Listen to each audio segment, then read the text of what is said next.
Hey guys, John here from Sonic Drive Studio. Over here we have the legendary Thomas from BluGuitar. Yeah.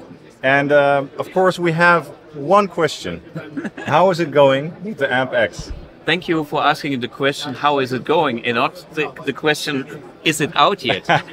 So, it's going well. I'm very happy. Honestly, this is our 6th version of Amp X already. So we are incarnation 6 now. Yeah. And this one has all the modern high gain tones, which you are an expert on, in the way that I'm happy now. Okay. And that was missing on the list. I was happy with my vintage tones last year, and I came up with something that even does aging on vintage amps, because I have done my 57 Tweed Deluxe, and my interpretation on the Amp X sounded like a reissue. Okay. And I said, you know, I can't live having the reissue. I want the real deal. So this was an extra loop that was costing a lot. And then now with the high gain, I'm also totally happy now. And what happened was also, yeah, of course, people are excited.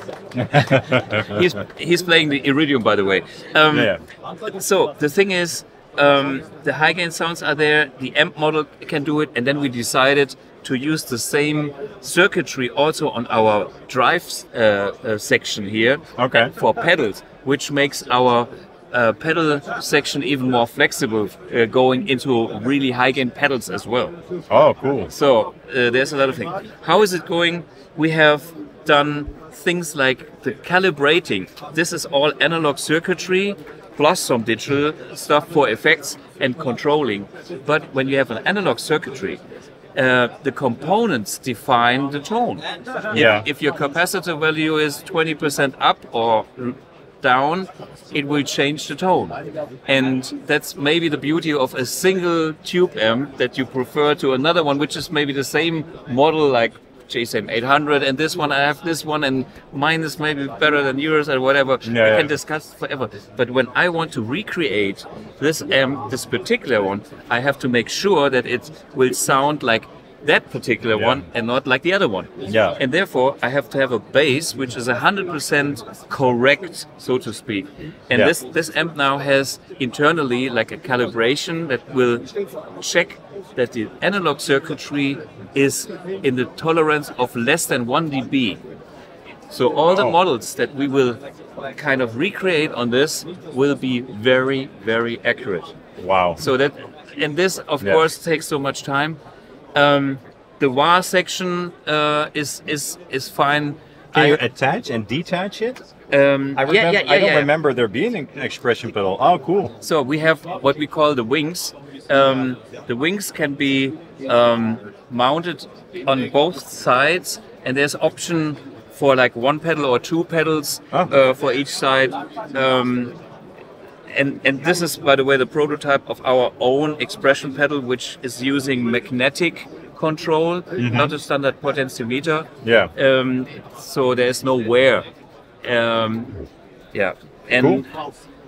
yeah, so we get the whole thing is getting to the point where I have currently the feeling this 6th version of the PCB is the piece, the version that will go into production.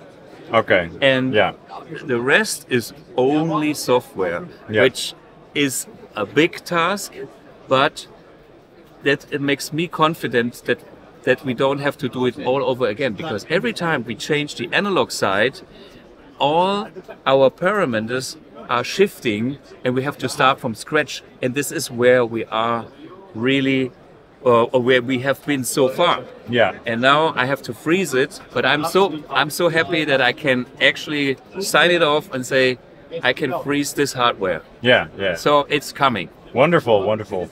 So the power drive control, is that just your power tube saturation?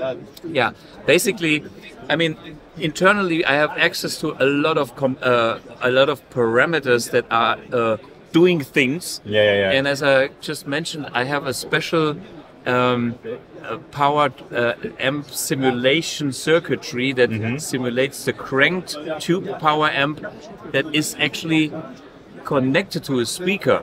Yeah. And I have sometimes I don't have a speaker here, so I have to recreate it with an impedance curve of a speaker.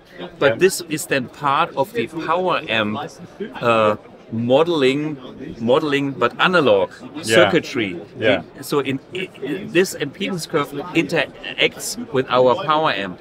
Cool. And that changes, especially when the power amp is overdriven, it changes the overtones and a lot of things. So that's and these kind of effects I can put on the power drive, how much I want of this.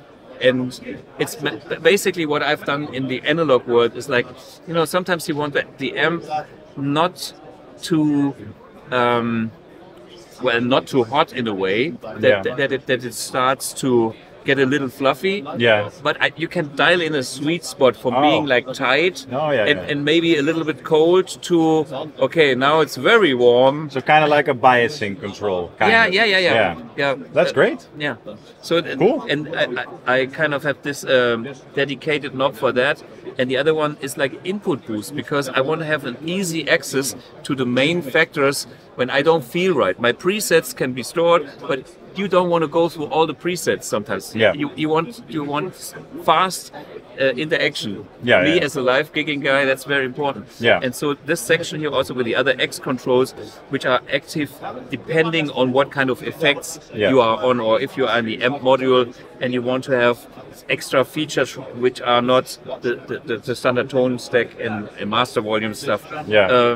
They will show up here and you can tweak them there. Yeah. But this is a very fast way to get there. Awesome. Thomas, thank you so much for the updates. We're looking forward to it very patiently. Yeah, right, patiently. people? Be patient. Yeah, be patient. And it's exciting. I'm, again, patient, excited, and we'll see what happens in the future. Yeah. Thanks for watching, everybody. Cheers. Cheers.